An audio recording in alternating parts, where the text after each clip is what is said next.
Yeah, no, I'd be lying to you guys if I said I didn't expect this. I tried warning you guys, all right? This Astros team is superior.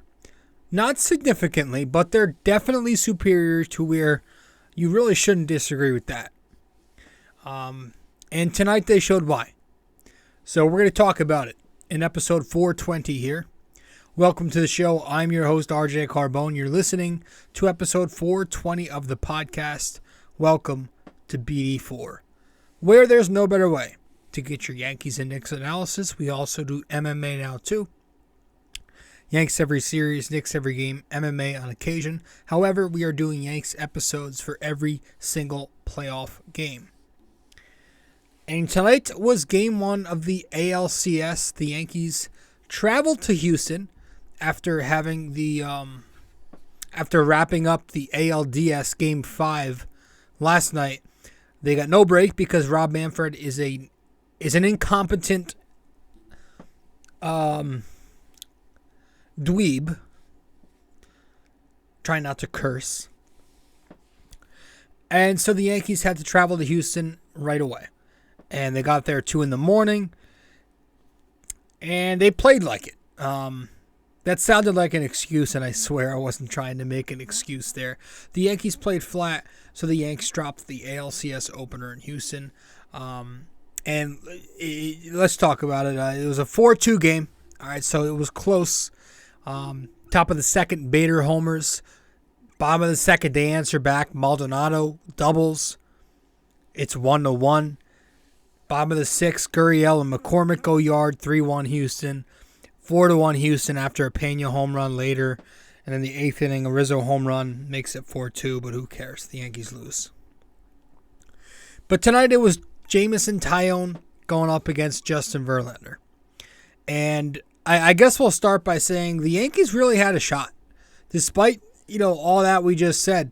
Houston having just being a step above the Yankees and the Yankees heading into this one right off a tough game 5.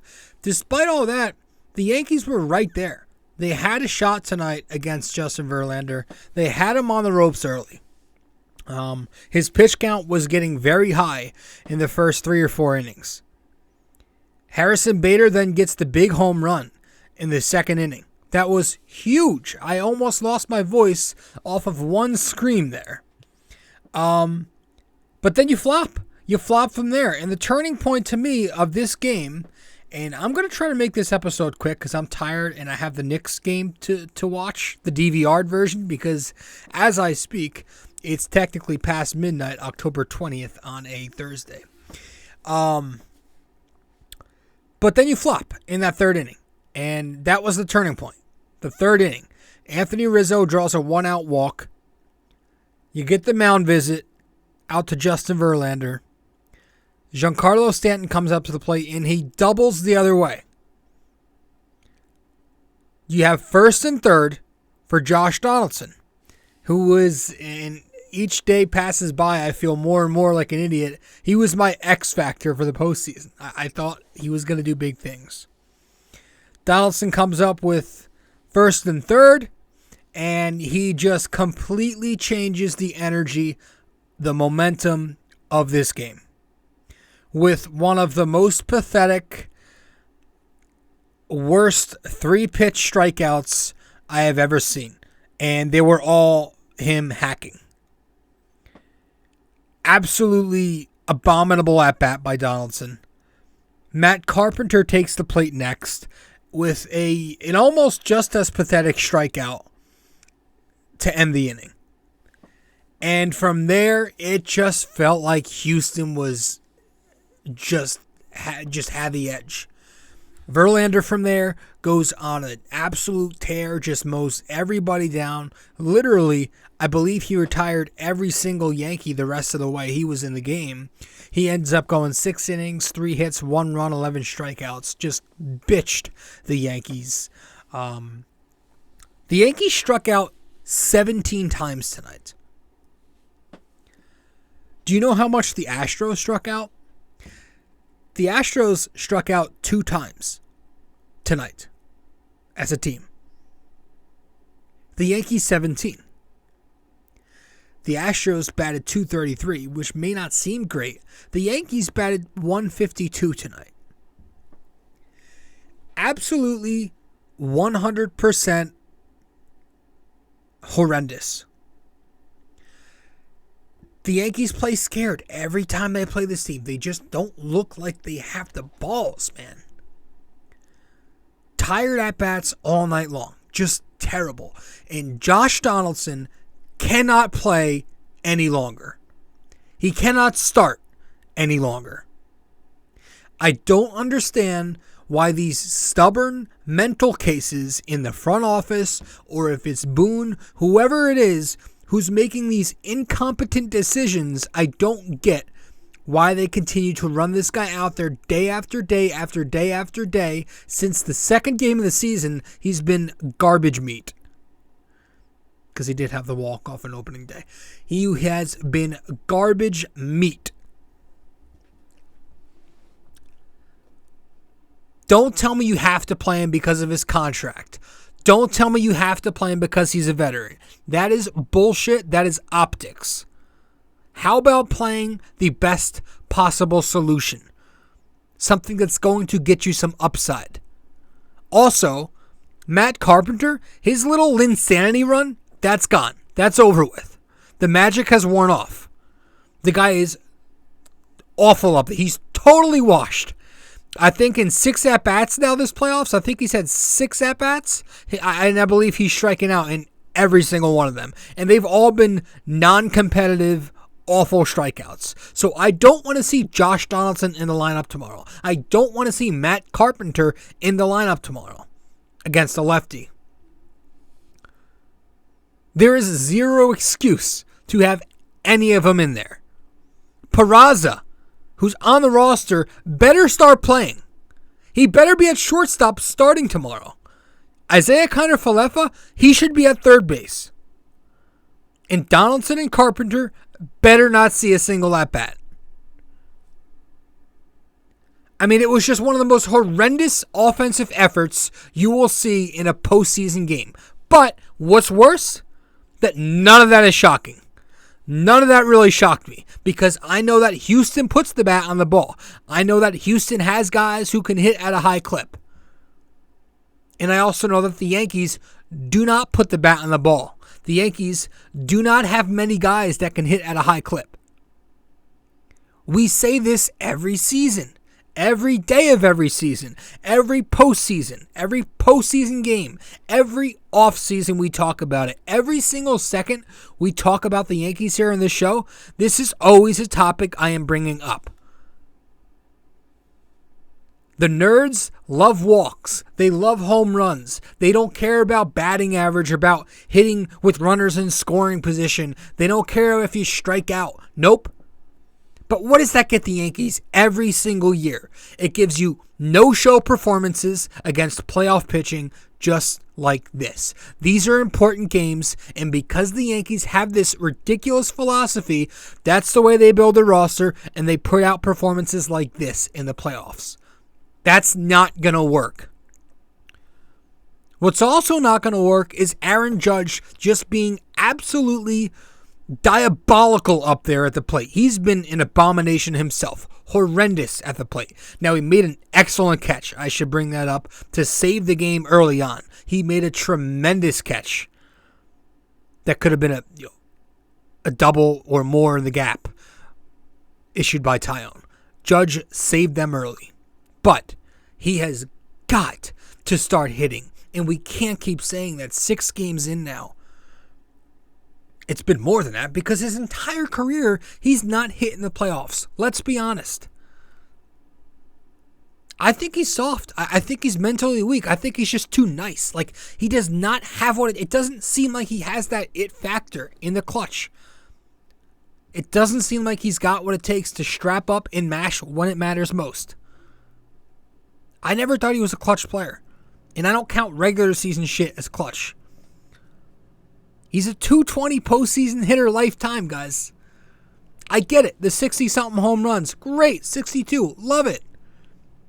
But that's gone. We're in the playoffs now.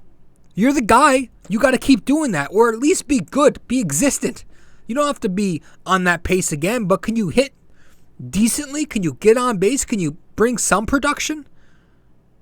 You can't be striking out all the time. You can't be putting up these offers. Every game we play is one more closer than our final game here. We gotta go. We gotta go. We're now 3-3 this playoffs. Can't win a World Series playing .500 ball. The positives, there are some other guys heating up. Rizzo keeps raking. That's great. Bader as well. The dude is so cool. But it's not just those two right now. Stanton's starting to heat up. That's great. IKF's been hitting pretty decently. Great. Everybody else, though, no. Jose Trevino has been a laughable joke. He's been a bum this postseason at the plate. Matt Carpenter, Donaldson, we just talked about them. They're both washed. We said that. Glaber, pathetic. Does not walk enough, nor hit enough, nor get on base enough. And now he's leading off. Pathetic. Such an awful swing. I don't want him leading off. Cabrera looks completely overmatched out there. Didn't play tonight. But, again, it has to come down to Aaron Judge. He is the guy. He is the one who turned down a big contract at the start of the year. He's got to produce. And I'm not jerking off to that meaningless regular season home run record anymore. Are we still doing that? Is that what we're still doing? Or are we ready to talk big boy talk? Playoff baseball. The real thing. You guys let me know. Jameson Taillon. He was very good tonight. And I tip my cap to Taillon. Jameson Taillon gets our tip of the cap tonight. 4 1/3 innings, 1 run. I thought this guy was going to give up bombs. I honestly did. I thought Houston was going to tag him.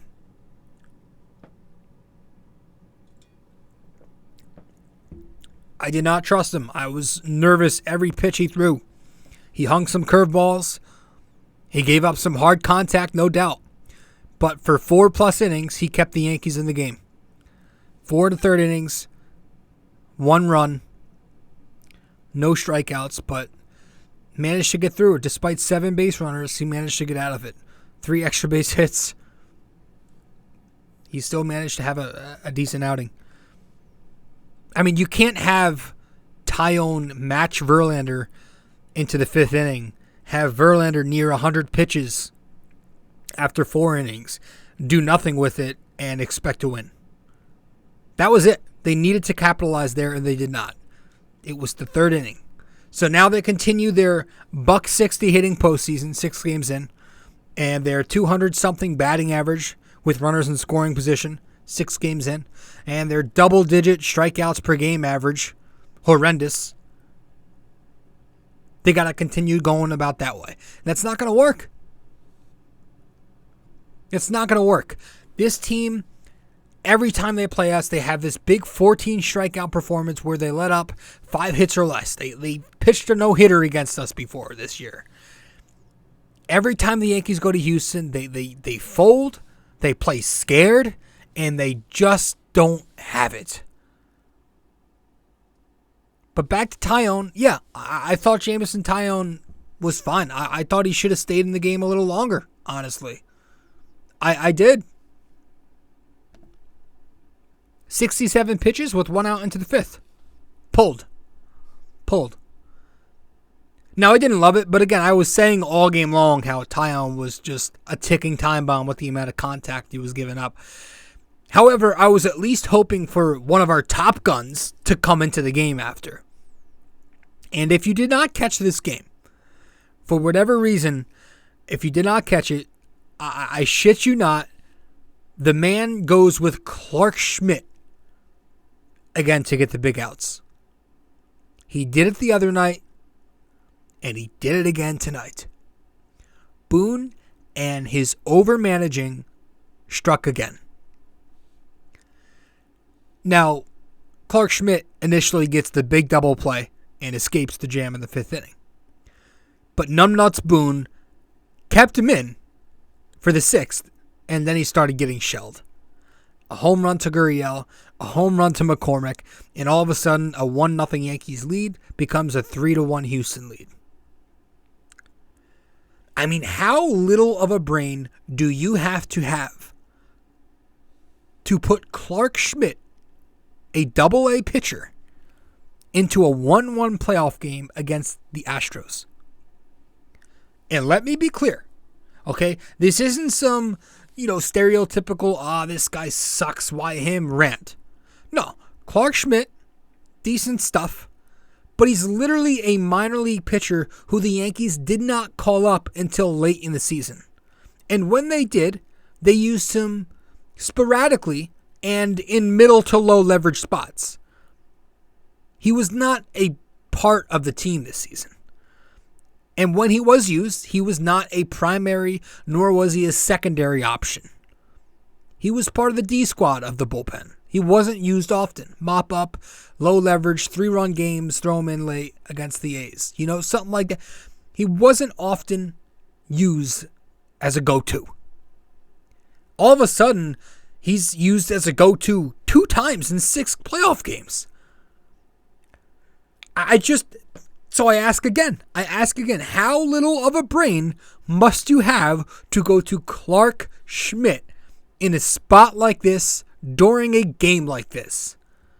Unfreaking believable.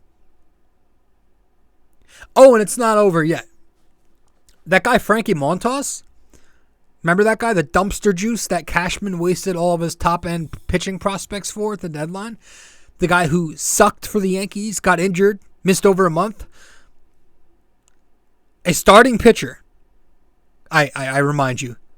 His first appearance since September 16th came tonight. Out of the bullpen. In a 3-1 playoff game late.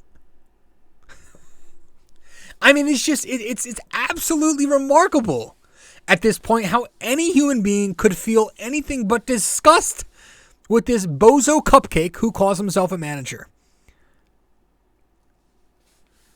And if we're going to talk about, the nerd mentality of this team and the organization, they always want to talk about home field advantage not being real. The Yankees are now 1-7 in Houston during the playoffs. That's pretty bad. You can just see it, man. They play this team in their stadium. They just don't have that factor. And Houston has the edge. Houston feeds off of their crowd, man. Their crowd gets their team going. They get big hits. The Yankees just don't ever win in Houston. It's a mental thing. It is a mental thing. You have to win tomorrow now. You cannot lose both road games to start off here. No, not at all. So tomorrow, you have got to win that game. Tonight would have been great to steal, but I understand it, and I didn't expect them to win. But tomorrow, you got Severino on the mound. Severino has got to step up, and he can't get off to another slow start and grind his way there, and we'll call it a decent outing. No, he's got to turn in an actual great start. And Aaron Judge, again, I say, he has got to get it going. So do the other guys. But you're the guy on the team. You're the number one guy. You're due for a big paycheck. Really show them why. But that's it, man. That's all I got. I'm not going to waste any time. Let's get to break. Come back. We'll wrap it up with the trivia question of the day. Stay with us. BRB. Hey, guys. So if you are a listener of the podcast often and you want to know where to find me on social media, you can find me on Facebook at BD4. You can find me on Twitter at BD4Pod. And you can also find me on Instagram at Rob J. Carbone. BD4 is located on many different platforms. You can listen to the podcast on Apple Podcasts, and if you do there, be sure to give us a 5-star rating and review. You can listen to it on Spotify, but you can also watch the podcast on both Spotify and YouTube. BD4 is available on many other platforms as well. All you got to do is search it up. Apple Podcasts, Spotify, YouTube, and much more. Welcome back to the show. I'm your host, RJ Carbone. You're listening to episode 420 of the podcast. Let's get to the question of the day to wrap this up.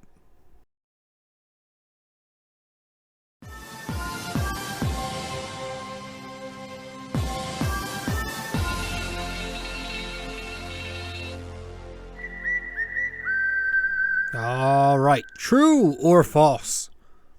Here for episode 420. Our NYY-NYK-MMA question of the day is a true or false? After winning the 2009 World Series, the Yankees failed to reach 95 wins for 3 straight seasons. True or false? After winning the 2009 World Series, the Yankees failed to reach 95 wins for 3 straight seasons. Let me know the answer wherever you can reach me. If you get the answer correct, I'll give you a shout out in the next episode.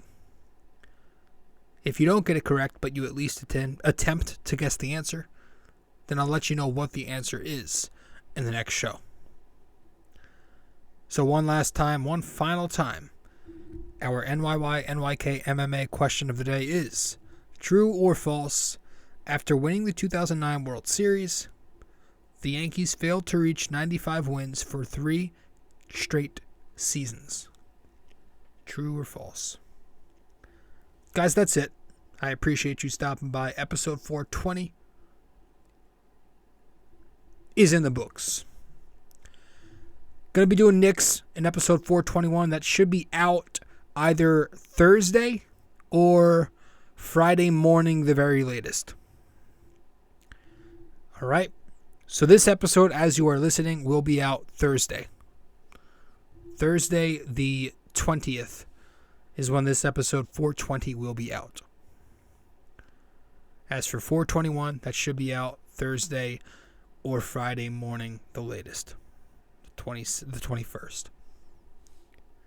Thanks, guys. I'll see you in the next one. Hopefully, we can get this series tied. If not, the Yankees are deep shit. I'm going Sunday to Game 4, so let's hope they at least have 1 or 2 wins by then. All right, guys. Thanks.